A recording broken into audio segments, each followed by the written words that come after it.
On today's show, NBA All-Star Saturday night with a skills competition featuring Jrue Holiday as one of the three Antetokounmpo brothers, a very close finish in the NBA three-point shootout, and possibly an all-time NBA dunk contest between Trey Murphy and McClung. Is the dunk contest finally back? We're reacting to it all right here at Locked On NBA. You are Locked On NBA, your daily NBA podcast. Part of the Locked On Podcast Network, your team every day.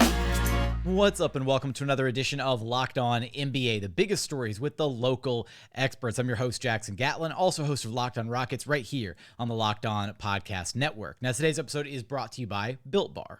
If you're looking for a delicious treat but don't want all the fat and calories that usually comes along with it, then you've got to check out Built Bar, because with Built, healthy is actually tasty. Seriously, they're so delicious, you won't even think that they're good for you. What makes Built Bar so good? Well, they're covered in 100% delicious chocolate, and they come in unbelievable flavors like churro, peanut butter brownie, coconut almond, cookies and cream, salted caramel, raspberry, strawberry, my personal favorite, coconut brownie chunk, but you really can't go wrong with a single bar on their menu. Every single bar tastes like a candy bar while maintaining amazing macros. Only 130 calories and 4 grams of sugar with a whopping 17 grams of protein. And now you don't even have to wait for them to show up at your doorstep. You can go in person to your local Sam's Club or Walmart, walk in and grab a box right off the shelf. Or if ordering online is more your speed, go visit built.com and use promo code LOCKEDON15 to get 15% off your very next order of the best tasting protein bars on the market. Again, that's promo code LOCKEDON15 for 15% off at built.com. Joining us now to break down All-Star Saturday night, the skills competition, the three-point shootout, and the dunk competition is Philip Rossman-Reich, the host of Locked On Magic. You can find wherever you listen to your podcasts and on YouTube. Just search Locked On Magic. And Philip, this was a fun All-Star Saturday night, and we're going to get to the dunk contest here in just a second. We're going to start, we'll go in sequential order: skills competition, three-point shootout, and then we'll spend some time talking about the dunk contest. But I got to say, the skills competition with the, Giannis looked a little different in this one, right? He was shorter. He had dreads this time around. Like, I thought it was so funny that you have the Antetokounmpo brothers build as this trio, and then Giannis is like, yeah, I can't do it. Hey, Jrue, can you come sub in for me? That was hilarious. Yeah, it was really funny. I mean, we got Sami Zayn fighting Roman Reigns, like, as we're recording this, I think. So hopefully Jrue and Giannis are going to be okay here. But yeah, no, it was definitely a little funny. I mean, I was glad to have a guard, or I thought we'd be happy to have a guard and someone who could theoretically shoot in this thing, since the Antetokounmpos are not exactly known for their outside shooting. But the skills competition got needlessly complicated, so a new person in there just only added to the complications. And I'll tell you what, I mean, the skills competition is so weird, right? The 3 different levels, and you compete as teams, and the rookies took the first round. They managed to come away with the win there. Jabari Smith Jr., who I represent from the Houston Rockets, Paolo Banchero from the Orlando Magic, respectively, on your side of the aisle. And then they didn't do much else the rest of the way. But I will say, the rookie that did impress me, Walker Kessler, was really good in the skills competition. He was crushing it for the Jazz team, and that was the team that actually wound up winning the whole thing.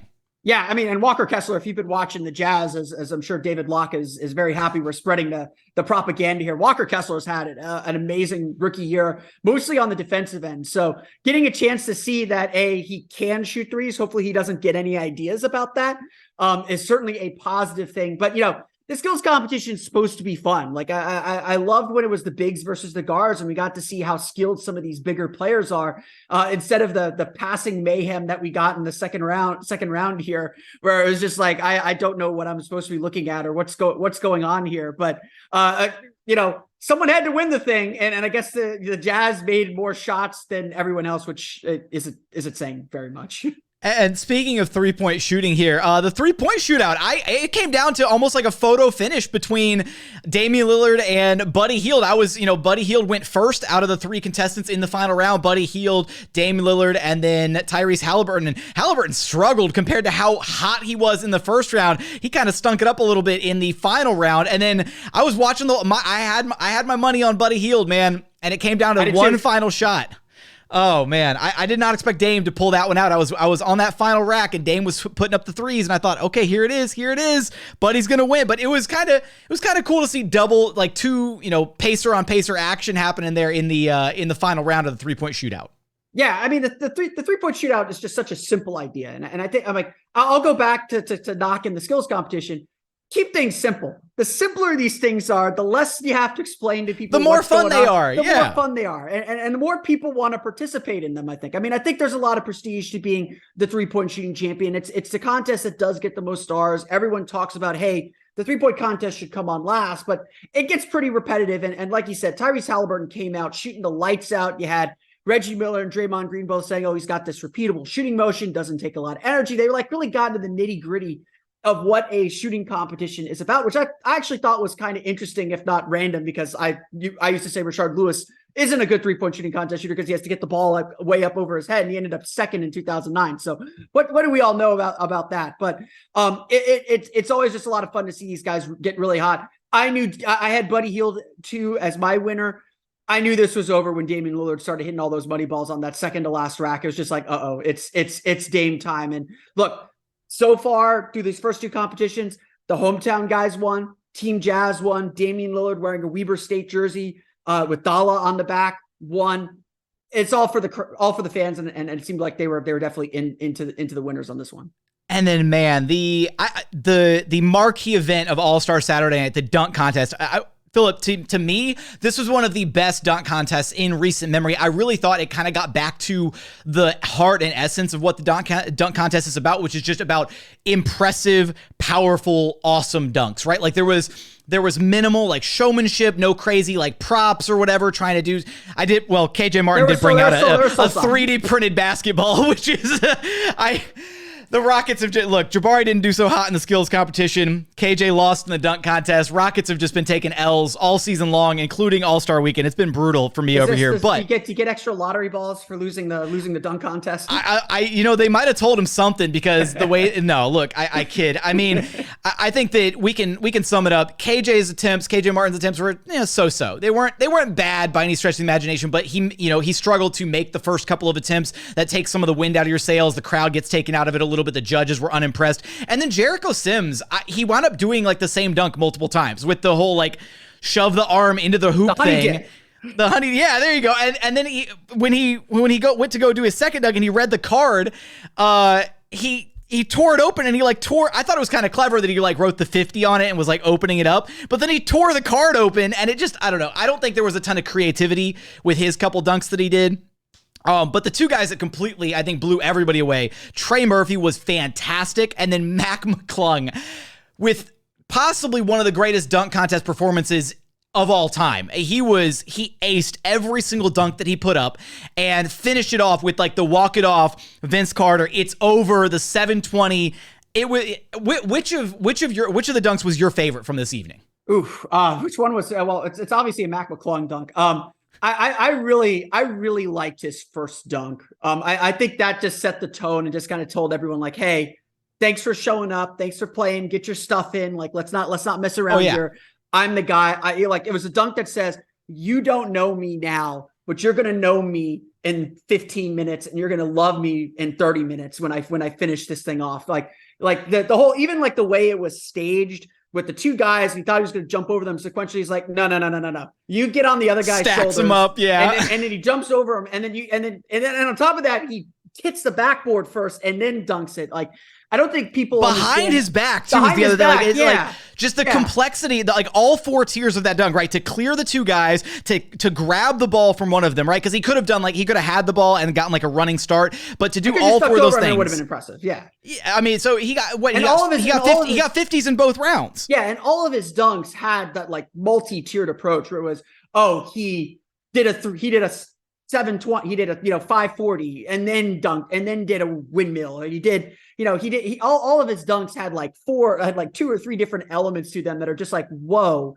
And he did them all on the first try. And I think like that, like you said, gets the crowd into it. And for the most part, everyone got their dunks in on the first or second try. So everything moved. Everyone was impressive. Like, was this Aaron Gordon versus Derrick Jones Jr. or Aaron Gordon versus Zach LaVine? No, it wasn't like an all-time dunk contest. But again, simplicity matters on All-Star Saturday Night. Everyone got their stuff in. Everyone had a good time. The energy was great, and we had an all-time great dunker in McClung. And I do want to give some flowers here to Trey Murphy, who again, even though McClung won the dunk contest, I thought Trey Murphy's dunks were Fantastic. I went insane on the first dunk of the night, right? Trey Murphy came out of the gate strong because he goes up and he kind of looks like he missed it on the dunk, right? A little bit of showmanship, starts to walk away from the hoop, and then who else but Jose Alvarado to come out of the crowd and steal the ball. Grand Theft Alvarado showed up at All-Star Weekend for the second time, comes in, swipes the ball back, and then turns around and throws it up off the glass for Trey Murphy to go up and throw it down. It was such a strong opening dunk to the contest. And then his second dunk was solid, goes to the back and then windmills it. And then his final dunk, which I thought was honestly insane, just through the legs, throws the pass up into the air, and then windmills it down all in one fluid motion. I thought those guys, you could have given the trophy to either of those guys and I would have been happy. And most years, I think either one of those guys were honestly, I think what was really just going to be underappreciated about this dunk contest. And again, maybe not an all-time dunk contest that we've been talking about for years, but what's really underappreciated, I think, was for the first time in a very long time, all four guys did very nice dunks. All four guys were really good. And almost any other year, in a typical dunk contest year, we're all like, oh, the dunk contest is over. No one wants to be in it. They aren't impressive. All of these guys probably would have won. All of these guys would have won last year's dunk contest, most likely. But this year, all four guys, I felt delivered something.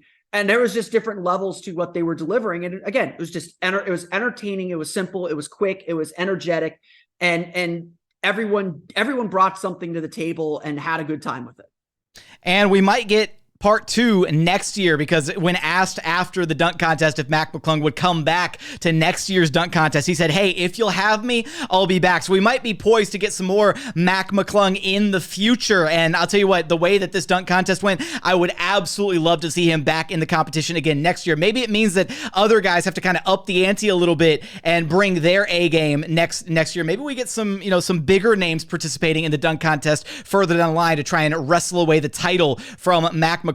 But Philip, I do appreciate you stopping by Locked On NBA with me to break down All-Star Saturday night. If you do want to hear all about the Orlando Magic and everything going on down there, be sure to follow along at Locked On Magic. Check them out wherever you listen to your podcasts and on YouTube. Philip, thanks for stopping by Locked On NBA with me. No problem. Thanks for having me on.